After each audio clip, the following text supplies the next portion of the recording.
ये चेहरा कहीं न कहीं जरूर देखा होगा। टी शर्ट्स पर, पोस्टर्स पर, झंडों पर, हर जगह। ये बगावत का, क्रांति का एक ग्लोबल सिंबल है। लेकिन इस एक तस्वीर के पीछे एक इंसान की कहानी है, अर्नेस्टो चे गुएरा। और यकीन मानिए, वो कहानी इस सिंबल से कहीं ज्यादा पेचीदा और विवादों से भरी हुई है। और हाँ, ये कोई मामूली तस्वीर नहीं है। Maryland institute college of art ने तो इसे दुनिया की सबसे प्रसिद्ध तस्वीर तक कह दिया है। ये चेहरा पूरी दुनिया में विद्रोह का प्रतीक बन चुका है। लेकिन अर्नेस्टो गुएरा की असली कहानी एक डॉक्टर से एक खूंखार क्रांतिकारी बनने की, एक आदर्शवादी से एक जल्लाद तक की एक ऐसी यात्रा है जो हमें सोचने पर मजबूर कर देती है। तो आइए इस कहानी की परतों को खोलते हैं। तो सवाल ये उठता है कि ये सब शुरू कहाँ से हुआ। चलिए उनकी कहानी के पहले चैप्टर में चलते हैं और समझते हैं कि कैसे एक अमीर, पढ़े लिखे घर का लड़का जिसके पास सब कुछ था, एक खतरनाक क्रांतिकारी के रास्ते पर चल पड़ा। आखिर ऐसा क्या हुआ जिसने उसे हमेशा के लिए बदल दिया? पता है, क्रांति से पहले की उनकी जिंदगी बिल्कुल अलग थी। वो अर्जेंटीना के खाते पीते परिवार से थे, रग्बी के जबरदस्त खिलाड़ी थे और इतने किताबी कीड़े कि उनके घर में 3000 से ज्यादा किताबें थीं। और सबसे बड़ी बात, वो डॉक्टर बनने की पढ़ाई कर रहे थे। एक डॉक्टर। ये बात उनकी बाद की हिंसक छवि से बिल्कुल मेल नहीं खाती। तो ये बदलाव आया कहाँ से? इसकी शुरुआत हुई 1951 में एक मोटरसाइकिल से। एक 8000 किलोमीटर लंबी यात्रा ने उनकी दुनिया देखने का नजरिया ही पलट दिया। उन्होंने गरीबी, भूख और बीमारी को बहुत करीब से देखा। चिली में खदान मजदूरों का शोषण, पेरू में कोढ़ियों का दर्द, इन सब ने उन्हें अंदर तक झकझोर दिया।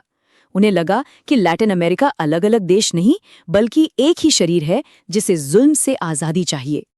उन्होंने खुद लिखा है कि जब उन्होंने देखा कि कैसे पैसों की कमी की वजह से एक बच्चे का इलाज नहीं हो पा रहा, तो उन्हें एहसास हुआ कि इन लोगों की मदद के लिए सिर्फ दवाइयाँ काफ़ी नहीं हैं। इस सिस्टम की बीमारी का इलाज करने के लिए उन्हें डॉक्टरी छोड़कर हथियार उठाने होंगे। और फिर आया वो पल जिसने सब कुछ तय कर दिया। 1954 में ग्वाटेमाला में उन्होंने अपनी आंखों से देखा कि कैसे अमेरिका की CIA ने एक चुनी हुई सरकार को गिरा दिया। बस उनके लिए ये बात बिल्कुल साफ हो गई कि अमेरिका एक ऐसी ताकत है जो अपने फायदे के लिए कुछ भी कर सकती है, और इसका जवाब सिर्फ हथियार ही हो सकते हैं। तो हथियार उठाने के इसी इरादे के साथ वो पहुंचे मेक्सिको, और वहां उनकी मुलाकात एक ऐसे शख्स से हुई जिसने दुनिया का नक्शा बदलने में अहम रोल निभाया, फिडेल कास्त्रो।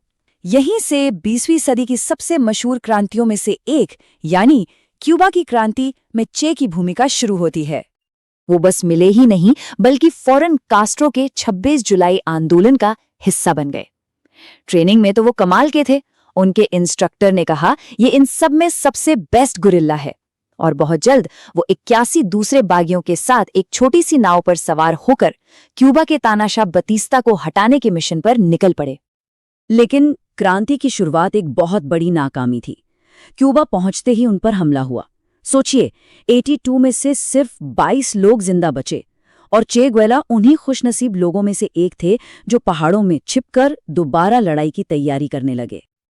और यहीं पहाड़ों में हमें चे का वो दोहरा रूप देखने को मिलता है जो आज तक बहस का मुद्दा है। एक तरफ वो अनपढ़ किसानों को पढ़ना सिखाने के लिए स्कूल खोल रहे थे, बीमारों के लिए क्लिनिक बना रहे थे, तो दूसरी तरफ वो एक इतने सख्त कमांडर थे जो गद्दारों और भगोड़ों को बिना सोचे समझे मौत की सजा सुना देते थे। ये विरोधाभास, यही उनकी असली पहचान बन गया। और फिर आई वो लड़ाई जिसने सब कुछ बदल दिया, सांता क्लारा की लड़ाई। दुश्मन की सेना 10 गुना बड़ी थी, फिर भी चे की सुसाइड स्क्वाड ने ऐसा कमाल दिखाया कि तानाशाह बतीस्ता को देश छोड़कर भागना पड़ा। बस इसी एक लड़ाई ने क्रांति को कामयाब बना दिया। क्रांति तो जीत ली गई, लेकिन अब असली काम शुरू होना था, एक नया देश बनाना। और यहीं से चे की कहानी का वो हिस्सा शुरू होता है जो सबसे ज्यादा विवादों में है, जहां वो एक आदर्शवादी भी है और एक जल्लाद भी। उन्हें बनाया गया ला कबाना जेल का कमांडर और काम दिया गया क्रांतिकारी न्याय करने का। मतलब पुरानी बैतिस्ता सरकार के लोगों को, गद्दारों को और जासूसों को सजा देना। और ये सजा अक्सर बिना किसी लंबी चौड़ी कानूनी कार्रवाई के दी जाती थी। और जो आंकड़े सामने आए वो चौंकाने वाले थे। सिर्फ 5 महीनों में उनकी कमान के तहत एक अंदाजे के मुताबिक 55 से लेकर 105 लोगों को मौत की सजा दी गई। ये वो नंबर है जो आज भी उनके नाम के साथ एक काले धब्बे की तरह जुड़ा हुआ है। लेकिन जैसा हमने कहा, चे की कहानी में हमेशा एक दूसरा पहलू होता है। उसी चे ने क्यूबा में एक ऐसा लिटरेसी कैंपेन चलाया कि देश की साक्षरता दर रिकॉर्ड 96% तक पहुंच गई। ये आज भी उनकी सबसे बड़ी कामयाबियों में गिनी जाती हैं। तो एक तरफ है जमीन सुधार और सबको शिक्षा देने जैसे काम, और दूसरी तरफ है ला कबाना की फांसियां और फेल होती आर्थिक नीतियां। एक तरफ तारीफ है तो दूसरी तरफ कड़ी आलोचना। तो सवाल उठता है कि असली चे कौन थे? असल में उनके सारे कामों के पीछे एक ही सपना था, नया इंसान बनाना। मतलब एक ऐसा इंसान जो पैसे या लालच के लिए नहीं बल्कि समाज की भलाई के लिए काम करे। सुनने में तो बहुत अच्छा लगता है, लेकिन इसे लागू करने का मतलब था लोगों की निजी आजादी पर सरकार का पूरा कंट्रोल, जो अक्सर तानाशाही का रूप ले लेता है। पर चे एक जगह टिकने वालों में से नहीं थे। उनका सपना सिर्फ क्यूबा तक सीमित नहीं था, वो पूरी दुनिया में क्रांति की आग फैलाना चाहते थे।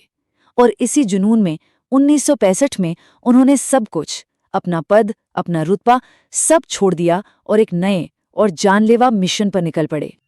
पहला पड़ाव था अफ्रीका का कॉन्गो। उन्होंने वहां के बागियों को गुरिल्ला युद्ध की ट्रेनिंग देने की कोशिश की, लेकिन ये मिशन बुरी तरह फेल हो गया। वहां के बागियों में न तो अनुशासन था, न ही एकता, और उनकी सारी मेहनत बेकार गई। कॉन्गो की नाकामी के बाद वो पहुंचे बोलिविया, और ये उनका आखिरी मिशन साबित हुआ। यहाँ कुछ भी उनके हक में नहीं था। जो तरीके क्यूबा में काम कर गए थे वो यहाँ बिल्कुल फेल हो गए।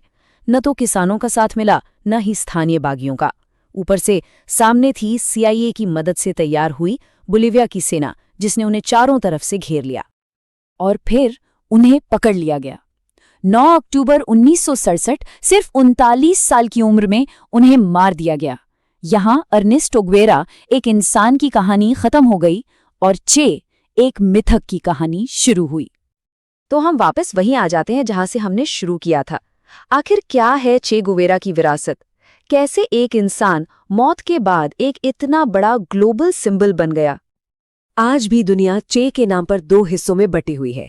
कुछ लोगों के लिए वो एक हीरो है, जुल्म के खिलाफ लड़ने वाले एक शहीद, बगावत का सबसे बड़ा चेहरा। तो दूसरी तरफ कुछ लोगों के लिए वो एक विलन है, एक बेरहम हत्यारा जिसने अपने दुश्मनों को खत्म कर दिया और तानाशाही को बढ़ावा दिया। तो क्या थे वो, हीरो या विलन? एक ऐसा आदर्शवादी जो दुनिया बदलना चाहता था, या एक ऐसा कातिल जिसके लिए अपने आदर्शों के आगे इंसानी जान की कोई कीमत नहीं थी? 50 साल से भी ज्यादा हो गए हैं, लेकिन ये चेहरा आज भी हमसे यही सवाल पूछता है कि क्रांति की असली कीमत क्या होती है और इस सिंबल के आज क्या मायने हैं।